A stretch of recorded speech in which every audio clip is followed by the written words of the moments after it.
Татар милләте җырларының төп үзенчәлеге ул инде әлбәттә моң. Һәм беләсезме, бүгенге тапшыруыбызга тема сайлаганда иң беренче чиратта безнең күз алдыбызга сез килеп бастыгыз. Әни белән җырлау бик рәхәт һәм күңелгә тагыдан ниндидер якты, нурлы хисләр өсти. Һәрбер җырчының үзенең җыры булырга тиеш дип уйлыйм. Һәр бала үзенең телен белергә тиеш. Моңлы бала булдым тумыштан.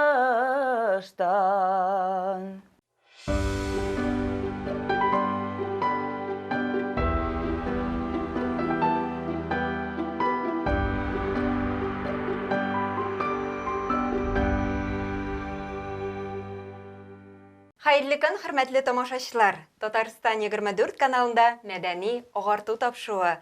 Барыгызга да матур һәм уңышлы көннәр теләп, сезне сәламлыйм мин, Гөлүсә Сыңгатуллина.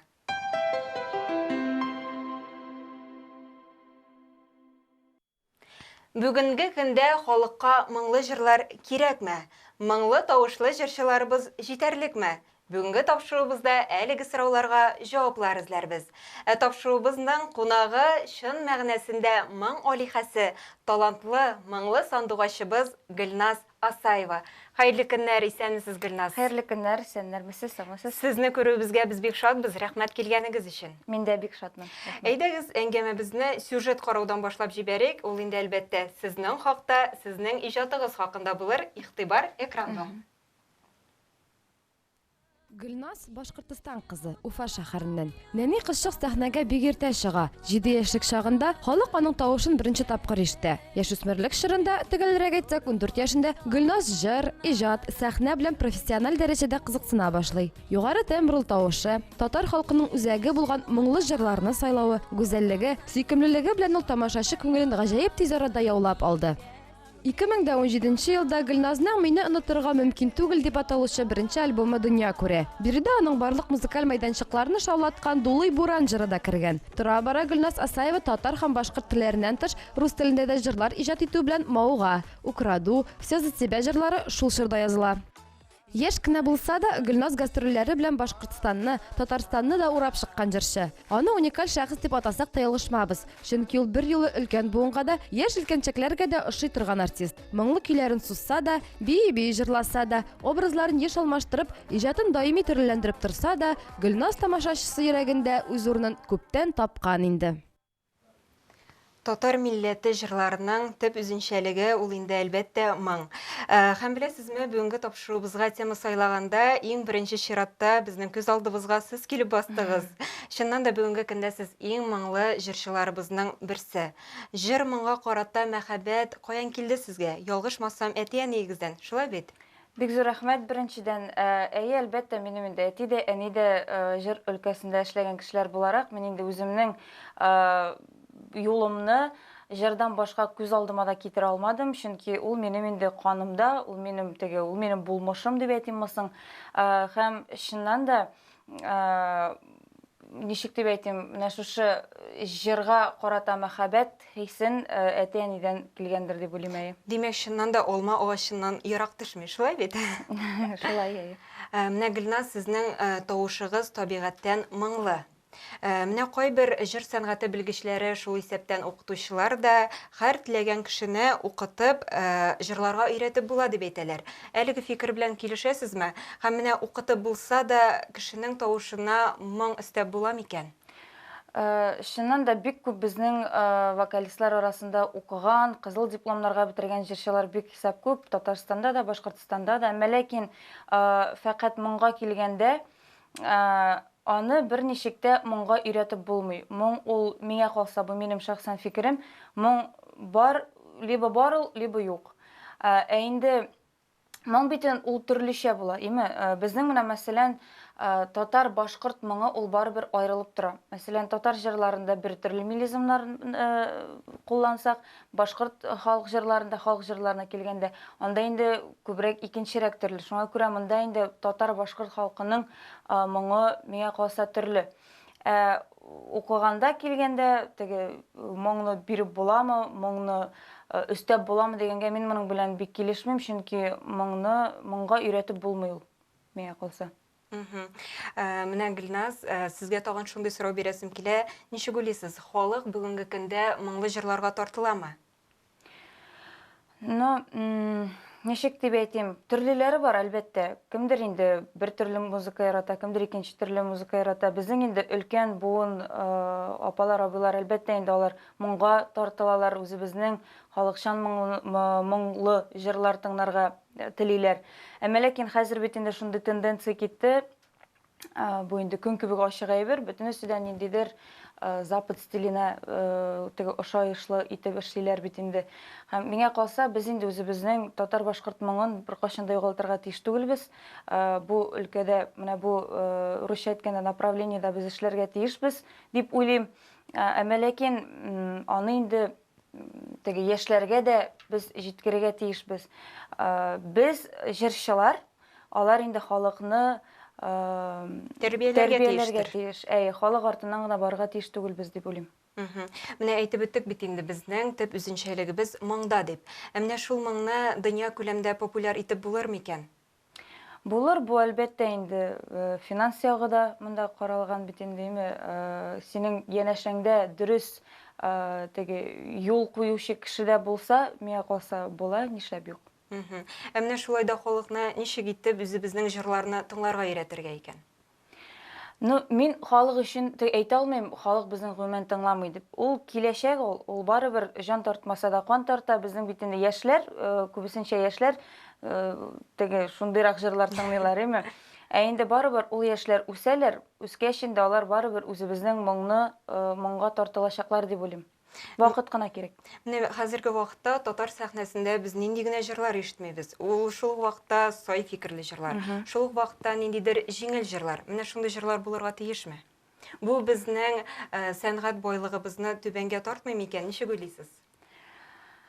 Ну, андый җырлар да кирәк, әмма ләкин җиңел җырлар дип әйтик, әмма ләкин ул җиңел җырларның темасы яхшы булса, миңа калса була. Әмма ләкин теге килделе-киттеле сүзләр белән безнең халкыбызны бернинди әйбергә өйрәтми торган җыр булса, ну, түбәнлеккә миңа калса төшерә. Андый җырлар безнең гомумән худсовет булырга тиештер дип уйлыйм. Радиоларда да, телевизорларда да, телевидениеларда да худсовет булырга тиеш һәм мотлак рәвештә алар инде һәрбер җырның темасын, тематикасын һәм җырчысын тикшереп кенә кертсәләр, бик яхшы булыр иде, ләкин андай бер булмас инде ул. Димәк, сайлап алу булырга тиеш дип уйлыйсыз? Әлбәттә. Менә соңгы вакытта безнең бит инде моң сүзе белән бәйле төрле бәйгеләр, фестивальләр барлыкка килә. Ничек уйлыйсыз, менә әлеге фестивальләр моңлы җырчыларыбызны халыкка танытамы? Моңыбызның үсешенә өлеш кертә микән? Миңа калса, монда инде 50-гә 50, чөнки барыбер халыкка танырлык алу өчен, яулау өчен барыбер финанс ягы булырга тиеш. Конкурсларда гына җырлап биреп, халыкка танылып булмый. Әлбәттә, ул телевидение, радиоларга керер өчен булай гына кертмиләр берсе дә. Конкурсларда гына халыкка танылып булмый дип уйлыйм. Аннан соң ничек уйлыйсыз? Менә шул бәйгеләр турында сөйләшүебезне дәвам итсәк, анда чыннан да лаеклы кешеләр җиңәме? Мин, беләсезме, бу сорауга төгәл генә дөрес кенә җавап кайтара алмасмын, чөнки мин бәйгеләрдә бик катнашкан кеше түгелмен. Була бит инде бәйгедә катнашучы җырчылар, була концертлар бирүче, концертларда гына җырлаучы җырчылар. Мин инде үз гомеремдә 2 бәйгеләрдә генә катнаштым. Шуңа күрә мин инде ул сорауга теге, менә мин шулай дип уйлыйм дип әйтә алмыйм, белмим ансын. Хәзер аннан соң тагын бер яңалык керде бит инде эстрадабызга, ул да булса, элеккеге җырларыбызны заманчалаштыру. Моңа да карашыгызны белеп үтәсебез килә. Бозмасалар, миңа калса бу теге урынлы, әмма ләкин кеше җырларын җырлап беркайчанда артык алга китеп булмас дип уйлыйм. Шуңа күрә, әлбәттә, ретро җырларыбызны җырларга тиешбез без.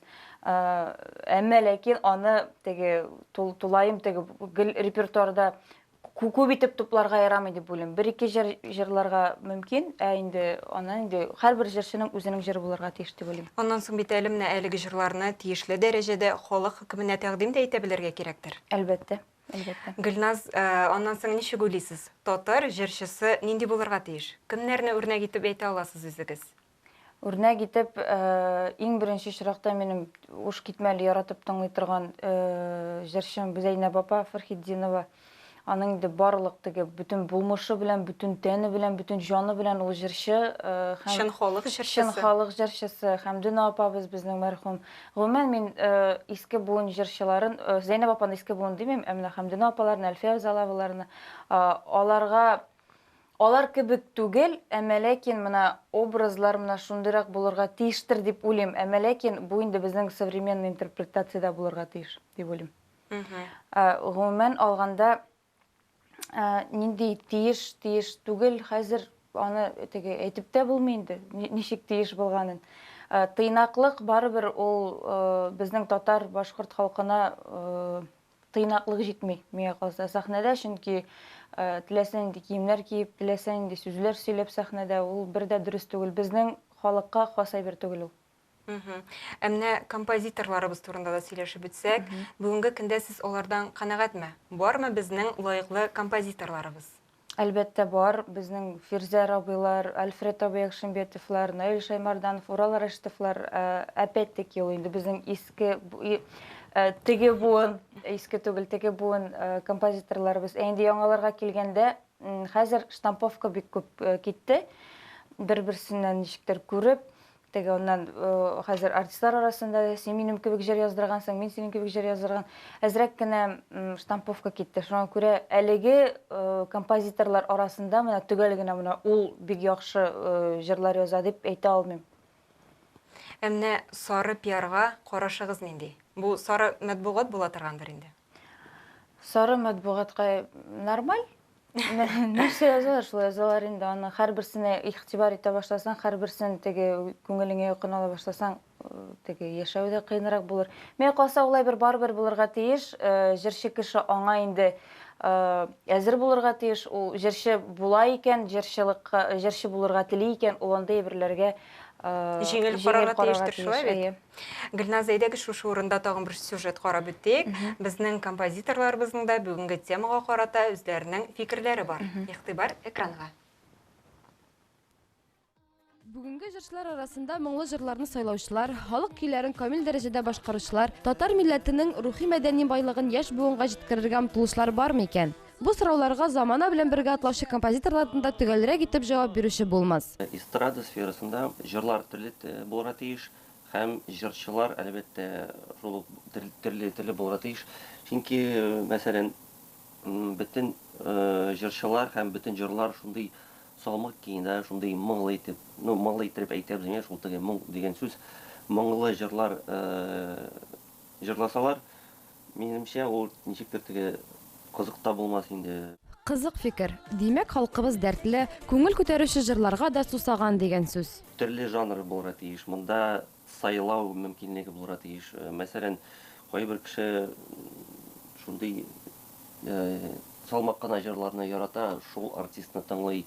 Кайбер кеше вообще, например, ничек әйтим, кайбер кеше вообще альтернатива тыңлый. Минемчә, альтернатива татар җырында да булырга тиеш.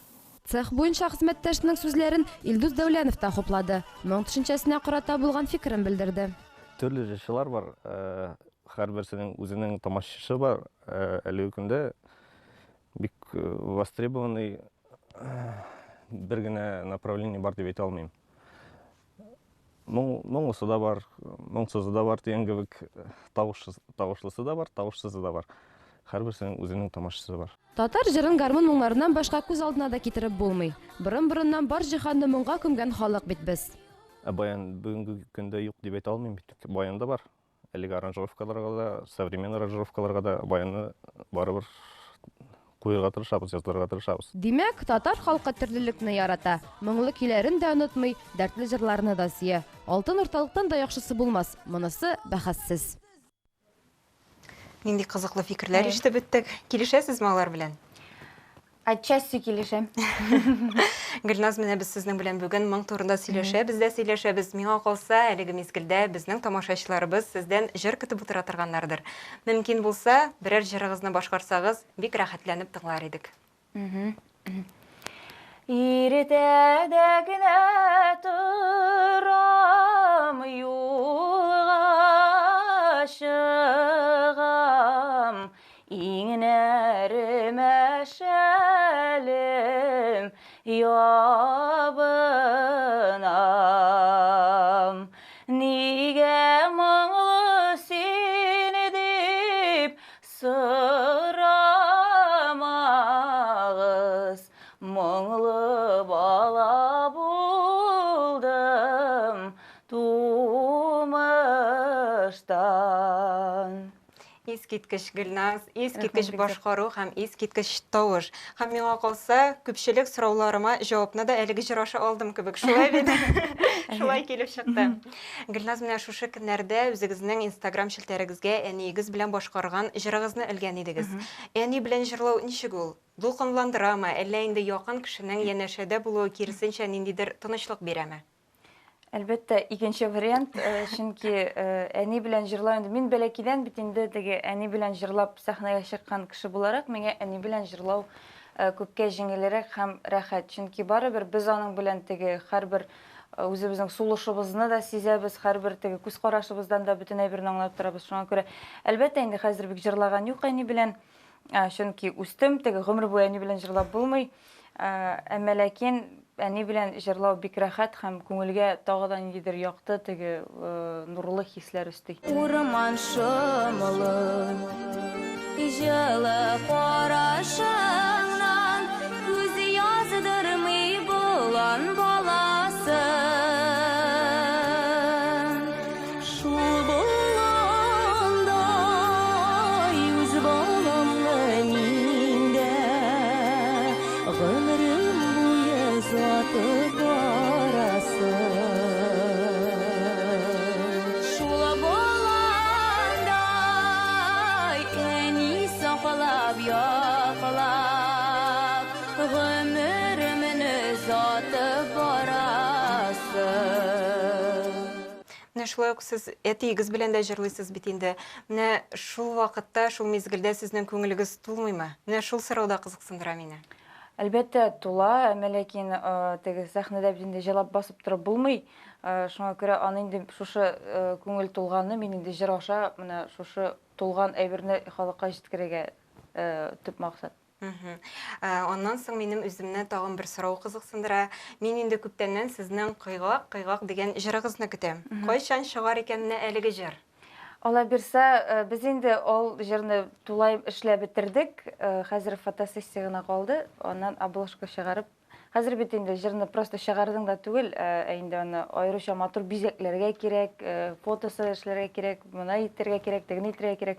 Шуңа күрә Алла бирсә, до яңа елга хәтлек чыга. Алла бирсә, бу яңа ел алды бүләге булыр. Алла теләсә. Гөлназ, аннан соң бүгенге эшләрегез турында да сөйләшеп бетәсем килә. Тагын нинди яңалыкларыгыз бар һәм киләчәккә нинди планнар белән яшисез? Яңалыклардан ул хәтле зур масштаблы яңалыкларым бик юк. Җәй көне инде. Юк, теге елны булды бит әле. Кияүгә чыктым. Хәзер инде Зур яңалык. Зур яңалык, фатир алдык. Эшлибез. Иремә инде бизнес буенча да ярдәм итәм. Үзем дә теге творчествоны, сәнгатемне калдырырга тырышмыйм. Шулай яшәп ятабыз инде һәр кешечә. Гөлназ, аннан соң бит инде агымдагы ел Татарстан Республикасында туган телләр һәм халыклар бердәмлеге елы итеп игълан ителде. Шуңа шул сәбәпле сезгә телебезгә кагылышлы сораулар да бирәсем килә. Татар халкының рус телендә сөйләшүе борчымы сезне? Ул хәтле борчый дип әйтмәс идем. Әлбәттә, опять-таки ул инде кайда сөйләшә бит ул? Өендә сөйләшсә, әлбәттә ул ничектер теге балалары белән сөйләшсә дөрес түгел дип уйлыйм, чөнки һәр бала үзенең телен белергә тиеш. Өйдә фәкать менә мин үзем дә алай бирсә бер кашан әни дә булырмын. Үземнең балама иң беренче чиракта мин инде татар телен, башкорт телен үзләштерергә теләр идем. Инде урыс теленә булай да өйрәнә. Инде бу теге көндәлек рәвештә русча сөйләшсәләр, әйбәт инде русча сөйләшәсең дә. Әйләнә тирәбез шундый була шулай бит.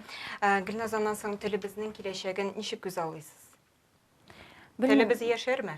Яшәр Алла бирсә, яшәтә торган кешеләре булса, телебезне онытмасалар, үзебезнең җырларыбыз аша, моңларыбыз аша телебезне җиткерә белә торган җырчылар булса, миңа калса, булай яшәячәк Алла бирсә. Бу инде бөтенләй бер үзебездән генә тора. Һәм аннан соң тагын иҗатыгызга әйләнеп кайтсак, менә киләчәктә образыгызны үзгәртү өстендә уйламыйсызмы? Андый планнарыгыз юкмы? Ну, образ үзгәртү дигән әйбер ничек була ул? Мәсәлән, костюмнарга килгәндәме, Әйтик, мәсәлән, җырларгамы? бәлки кызу җырлар гына җырларга уйлый торгансыздыр. Юк, минем репертуарда бик күп кызу җырлар. Мин теге салмак кына җырлар җырлыйм дип әйтә алмас идем үземне. Минем инде 50-гә 50 концертларга да, концерт программасына да күз салсак, мин блоклар белән эшлим. Блок халык җырлары, блок современный һәм блок анда кайсыдыр классика әйберләрен кертергә мөмкин. Болай тулайым үземне үзгәртәм дип әйтә алмыйм, чөнки һәр нәрсәсен үзгәртәсең инде, булган инде. Образларны теге үзгәртәм дип әйтмим. Димәк, һәр аудитория өчен эшлисез, һәр берсен үзебезнең моңыбызга карата җәлеп итәсез булып чыга шулай бит, Гөлназ? Тырышам. Ни кызганыч, инде безнең тапшыруыбыз шуның белән ахырына да якынлашып килә. Сезгә, Гөлназ, шундый матур әңгәмә өчен рәхмәтебезне белдерәбез һәм киләчәктә дә сезгә иҗади уңышлар телибез. Моң чишмәгез саекмасын. Амин. Рәхмәт бик зур чакыруыгызга. Тамашачыларыбызга әйтәс сүзләрегез булса, рәхим итегез. Безнең белән бергә булыгыз, моңлы җырларны тыңлагыз һәм үзебезнең телебезне онытмагыз. Бик зур рәхмәт сезгә. Рәхмәт. Татарстан 24 каналында мәдәни агарту тапшыруы булды. Барыгызга да исәнлек, саулык теләп, мин Гөлүсә Сыңгатуллина сезнең белән сау булашам. Матур һәм моңлы җырлар тыңлыйк.